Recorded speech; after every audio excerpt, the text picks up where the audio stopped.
Hello बच्चों, कैसे हो आप सब। तो बच्चों, आज की क्लास में हम न्यूमेरिकल प्रॉब्लम सॉल्व करने वाले हैं। आई होप आप लोगों ने ट्राई किए होंगे और सभी के सभी क्वेश्चंस के आंसर कर लिए होंगे। अगर फिर भी किसी को डाउट है तो आज की क्लास बहुत ही ध्यान से देखना।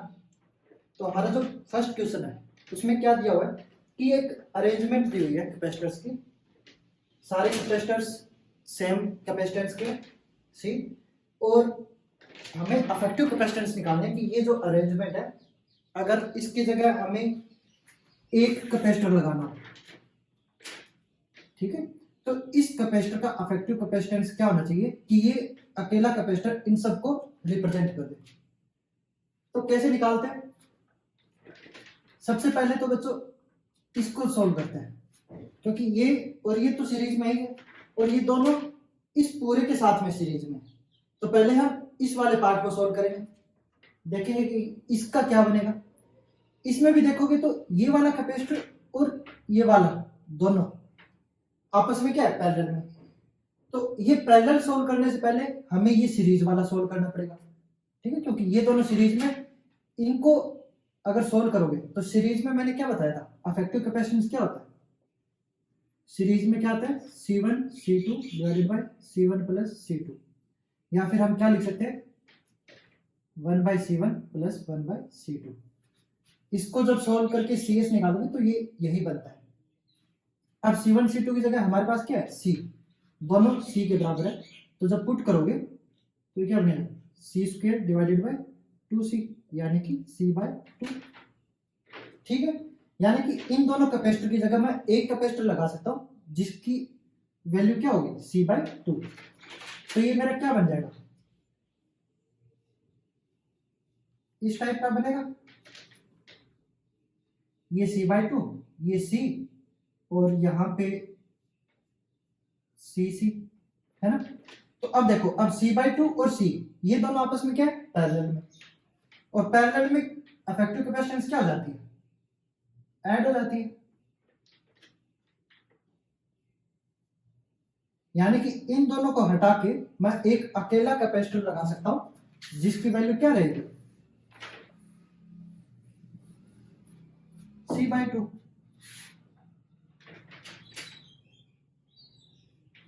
ये C है, ये भी C है, और इन दोनों को हटा के एक कैपेसिटर लगाया जिसकी वैल्यू क्या बनेगी, 3C/2। ठीक है, यहां तक ठीक है। अब इसको सोल्व कर लेते हैं। अब ये तीनों कैपेसिटर्स क्या है, सीरीज में, और सीरीज में अफेक्टिव कैपेसिटेंस क्या आता है, तीनों के रेसिप्रोकल का सम कर दोगे, इसका रेसिप्रोकल लोगे तो 2/3C है ना, उल्टा हो जाएगा। 1/C कॉमन ले लो, अंदर क्या बचा, 1 + 1 + 2/3, ऐड करोगे तो 2 + 2/3, एलसीएम लोगे तो 3, 6 + 2 यानी कि 8/3, यानी कि 1/C अफेक्टिव क्या है, 8/3C। C अफेक्टिव क्या बन जाएगा, रेसिप्रोकल लोगे इसका, 3C/8। ठीक है, यानी कि इस पूरे अरेंजमेंट की जगह अगर मैं एक कैपेसिटर लगाऊं तो वो कितनी वैल्यू का होना चाहिए, 3C/8 वैल्यू का होना चाहिए, तब जाके ये इसको रिप्रेजेंट करेगा। ओके, क्लियर है। हमें सबसे पहले देखना है कि हम शुरुआत कहां से करें। अब जैसे ये तो पता ही है कि ये दोनों सीरीज में और ये दोनों इसके साथ में सीरीज में, तो पहले हमें इसको सॉल्व करना पड़ेगा। अब इसमें भी ये ब्रांच और ये ब्रांच आपस में पैरेलल में, तो पैरेलल वाला सोल्व करने से पहले हमें इस ब्रांच को सोल्व करना पड़ेगा, क्योंकि इसमें दो कैपेसिटर्स है और वो दोनों सीरीज में। तो पहले हमने सीरीज, इन दोनों की सीरीज का अफेक्टिव कैपेसिटेंस निकाला। अब वो अफेक्टिव कैपेसिटेंस इसके साथ पैरेलल में, तो हमने इनका फिर आपस में अफेक्टिव कैपेसिटेंस निकाला। अब ये वाला पार्ट 3C/2 बन गया, ये C है, ये C है। अब ये तीनों सीरीज में, तो इनका अफेक्टिव कैपेसिटेंस निकाल दिया, जो कि हमें फाइनल रिजल्ट देगा। ठीक है, मूव करते हैं अपने सेकंड क्वेश्चन पे।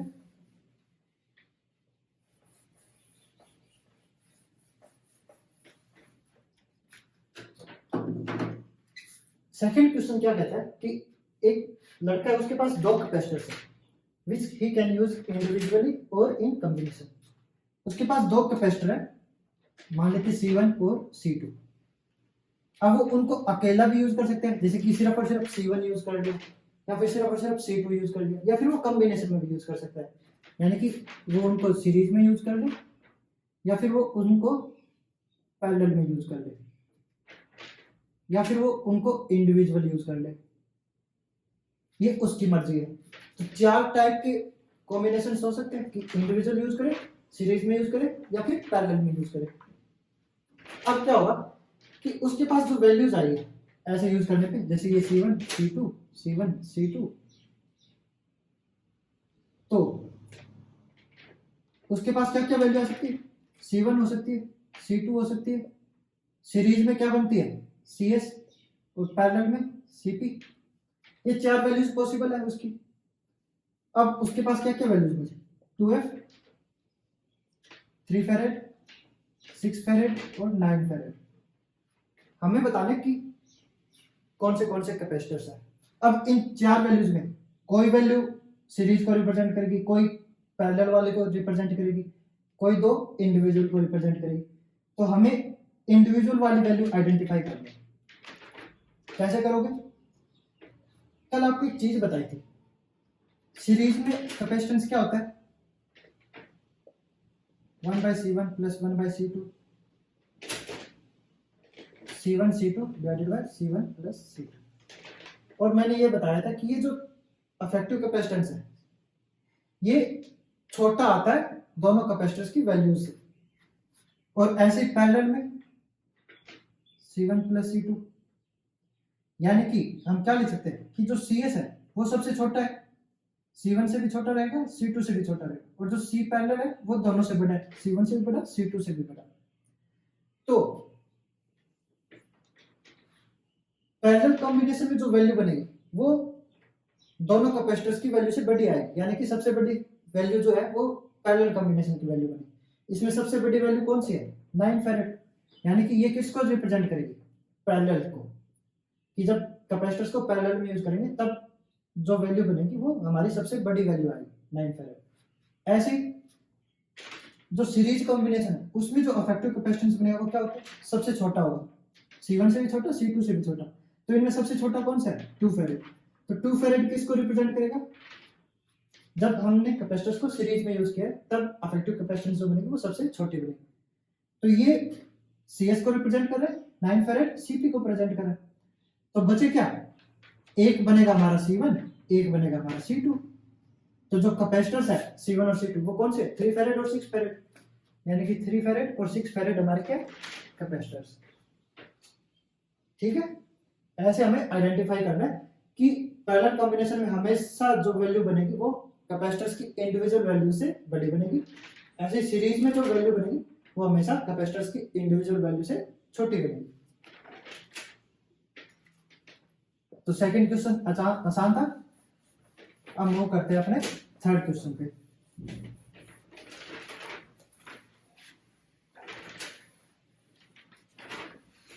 थर्ड क्वेश्चन क्या कहता है कि n सिमिलर कैपेसिटर्स है, n कैपेसिटर्स है और सब सिमिलर है, यानी कि सबका कैपेसिटेंस क्या है, सेम। ये कितने n कैपेसिटर्स, हमने क्या किया, अगर इनको सीरीज में जोड़ते हैं तो ये वैल्यू देते हैं x, जब इनको सीरीज में जोड़ते हो तो क्या बनेगा, ऐसे n टाइम्स ऐड करोगे, यानी कि इसको n से मल्टीप्लाई करवा दो, तो C सीरीज क्या आता है, C/n। और इन्होंने क्या बोला है कि ये हमारा किसके बराबर है, x के बराबर है। और जब इनको पैरेलल में जोड़ते हैं तो y के बराबर आता है। जब इनको पैरेलल में जोड़ोगे तो क्या बनेगा, ऐड हो जाएगी कैपेसिटेंस, और कितनी बार ऐड हो रही है, n टाइम्स, तो n से मल्टीप्लाई करवा दो। तो इन्होंने बोला है कि जो पैरेलल में जोड़ेंगे तो ये किसके बराबर होता है, y के बराबर। तो हमें एक सिंगल कैपेसिटर की वैल्यू बतानी है, यानी कि हमें C की वैल्यू बतानी है in terms of x and y। तो C की वैल्यू क्या आएगी बच्चों, nx या फिर y बाई एन। सिंपल। यहां से क्या आ जाएगा, c की वैल्यू निकालनी है तो n को साइड ले जाओ nx, और अगर यहां से वैल्यू निकालोगे तो n को उस साइड लेके आएंगे तो c क्या बन जाएगा, y बाई एन। तो ये हमारा क्या बनेगा, सिंगल वैल्यू बनेगी कैपेसिटर की। यानी कि जो कैपेसिटेंस है किसी भी कैपेसिटर की वो क्या है nx, या फिर उसको y बाई एन लिख सकते हैं। ठीक है, ये तो बहुत ही सिंपल था। नेक्स्ट क्वेश्चन देखो,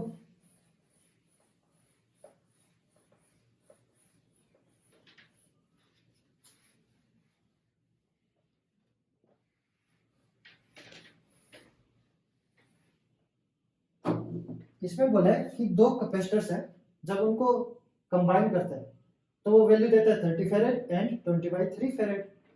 C1 और C2 बताओ।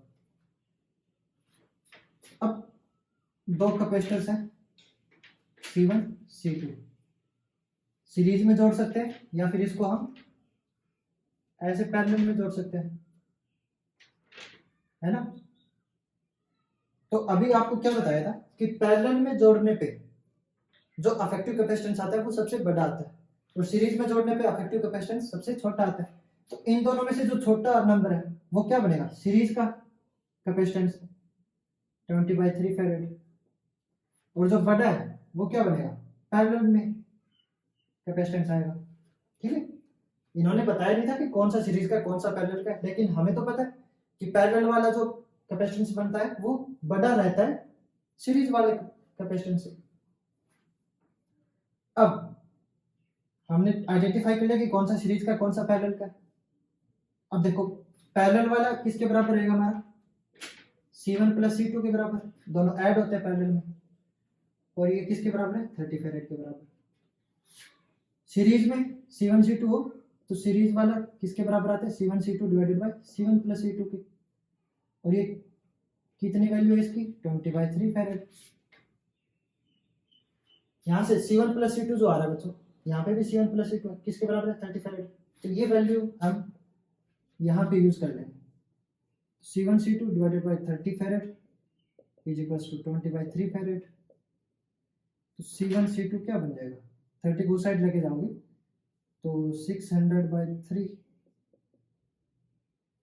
फेरेड स्क्वायर बनेगा ये वैसे तो, क्योंकि ये भी फेरेड ये भी फेरेड, फेरेड फेरेड फेरेड स्क्वायर, ये कट कर दो। C1 C2 आया अपना 200 फेरेड स्क्वायर।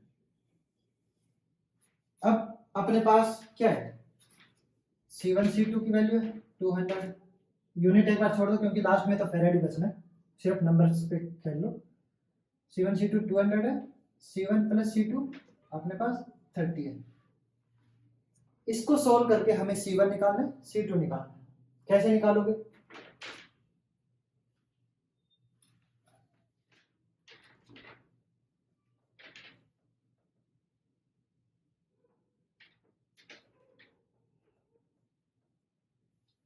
ये देखो बच्चों, अगर इसको सॉल्व करोगे तो क्या बनेगा, C1 square plus C2 square plus 2C1 C2, है ना, और माइनस 4C1 C2 हमने ये कर रखा है। तो ये क्या बनेगा -2C1 C2। अब देखो C1 square plus C2 square minus 2C1 C2 क्या होता है हमारा, C1 माइनस C2 का होल स्क्वायर, है ना। यानी कि ये जो चीज है करेक्ट है हमारे, C1 प्लस C2 का whole square minus 4C1 C2 is equals to C1 minus C2 का होल स्क्वायर। इसका यूज करके हम क्या निकालेंगे, C1 माइनस C2। ये कितना है हमारा 30 का स्क्वायर माइनस 4 टाइम्स ऑफ 200 क्या बनेगा, C1 माइनस C2 का होल स्क्वायर। होल स्क्वायर की जगह हम क्या लेते हैं, यहाँ पे रूट ले लेते हैं। तो ये बना 900, ये बनेगा 800 अंडर रूट, ये बचा 100 का रूट 10, यानी कि C1 माइनस C2 हमारा किसके बराबर है 10 के बराबर, और C1 प्लस C2 क्या है 30। तो सॉल्व कर लो, क्या बन जाएगा, C1 plus C2 is 30, C1 minus C2 is 10, add कर दो तो C2 से C2 cancel, 2C1 is equals to 40, C1 क्या आ गया 20। अब C1 20 है तो पुट कर दो किसी में भी, C1 plus C2 is equals to 30, C1 क्या है 20, तो C2 क्या आ जाएगा 30 माइनस 20, यानी कि C2 क्या आ गया 10, और फेरेड यूनिट हमारी, तो C1 क्या है 20 फेरेड और C2 क्या है 10 फेरेड। ठीक है, थोड़ा सा लेंथी है लेकिन इजी है। दो वैल्यूज दी हुई है कि जब हम कैपेसिटर्स को कंबाइन करके यूज करते हैं तो ये वैल्यूज में थे, तो हमें पता है जो वैल्यू बड़ी है वो पैरेलल में यूज किया होगा, जो वैल्यू छोटी है तो कैपेसिटर्स को सीरीज में यूज किया होगा। तो सीरीज का फॉर्मूला लगा दिया, पैरेलल का फॉर्मूला लगा दिया, यहाँ से C1 प्लस C2 हमने यहाँ पे पुट करके C1 C2 की वैल्यू निकाल ली। उस C1 C2 की वैल्यू को और C1 प्लस C2 की वैल्यू को यूज करके इस आइडेंटिटी में यूज करके हमने क्या निकाला C1 minus C2, C1 minus C2 आ गया, C1 प्लस C2 है, तो इन दोनों को सोल्व करके हम क्या निकालें C1 और C2, सिंपल। मूव करते हैं अपने लास्ट क्वेश्चन पे।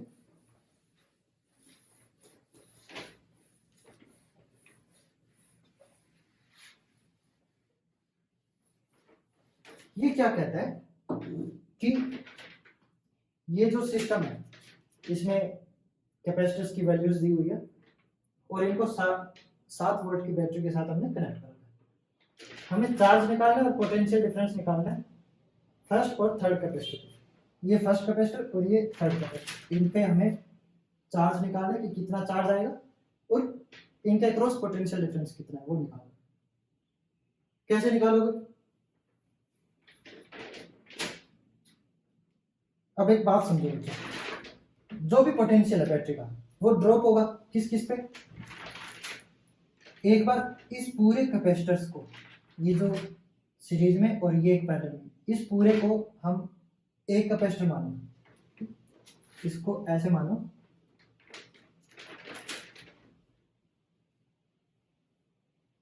ये 7 वोल्ट, ये अपना 3 फेरेड फर्स्ट कैपेसिटर और ये इनका अफेक्टिव कैपेसिटेंस। तो ये जो 7 वोल्ट है बच्चों, ये इन पे डिवाइड होगा, है ना, क्योंकि ये दोनों कैपेसिटर सीरीज में, और जब सीरीज में कैपेसिटर्स हो तो उन पे पोटेंशियल डिवाइड होता है। V1 प्लस V2 हमारा क्या बनेगा 7 वोल्ट, है ना। और किसके रिस्पेक्ट में आता है? V1 बाय V2 अगर निकालना तो वो C अफेक्टिव डिवाइडेड बाय 3 फेरेड, इसके रेशो में हमारा ये पोटेंशियल जो है वो डिवाइड होता है। याद होगा V1 बाय V2 सीरीज में इनवर्सली प्रोपोर्शनल होता है कैपेसिटेंस की, और पैरेलल में तो पोटेंशियल सेम रहेगा, चार्ज जो डिवाइड होगा वो डायरेक्टली प्रोपोर्शनल होगा कैपेसिटेंस के। ठीक, तो यहाँ पे ये V1 ये V2, तो V1 इसके इनवर्सली प्रोपोर्शनल होगा, अगर कैपेसिटेंस ज्यादा तो V1 कम, कैपेसिटेंस अगर कम है तो V2 ज्यादा, ऐसे। तो इनवर्सली प्रोपोर्शनलिटी हमने दिखा दी है, V1 किसके प्रोपोर्शनल रहेगा 3 फेरेड के, ठीक, और V2 C अफेक्टिव के इनवर्सली प्रोपोर्शनल होगा। अब बच्चों ये तो हमने देखा, इसके बाद ये जो C अफेक्टिव है ये ऐसा नहीं है, ये एक्चुअल में ऐसा है, ठीक, ये ब्रांच और ये ब्रांच अपने के पैरेलल में, तो हम क्या बोल सकते हैं कि इस ब्रांच में अफेक्टिव जो पोटेंशियल डिवाइड हो रहा है वो ऐसे हो रहा है, V2 इस पे V1 इस पे, और मैंने क्या बोला था कि पैरेलल में पोटेंशियल सेम रहता है। इस पूरे पे V2 पोटेंशियल ड्रॉप हो रहा है, यानी कि इस ब्रांच के ऊपर कितना पोटेंशियल ड्रॉप होगा V2, और सेम पोटेंशियल ड्रॉप इस पे होगा इस ब्रांच पे। अगर मैं इसको बनाऊं ऐसे,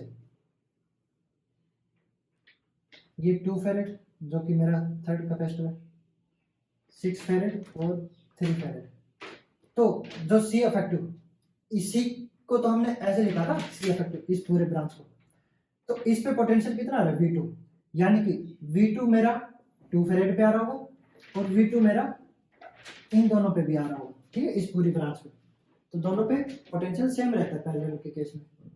अब V2 जो है वो अगेन इस पे और इस पे डिवाइड हो जाएगा, ठीक है, इसको मैं V2 डैश और V2 डबल डैश बोल देता हूँ, और इन दोनों का जो सम है वो V2 के बराबर रहेगा।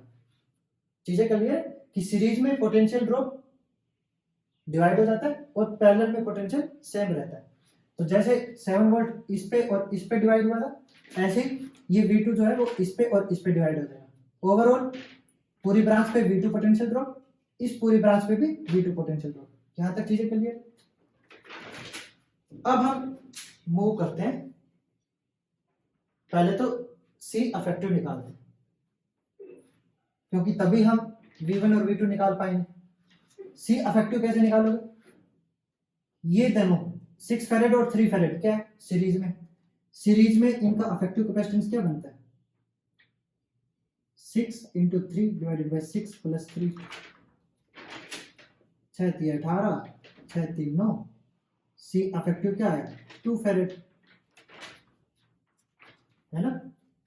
यानी कि इसको मैं कैसे लिख सकता हूं कि ऊपर वाली ब्रांच में 2 फेरेड कैपेसिटेंस है, नीचे वाली ब्रांच में भी 2 फेरेड कैपेसिटेंस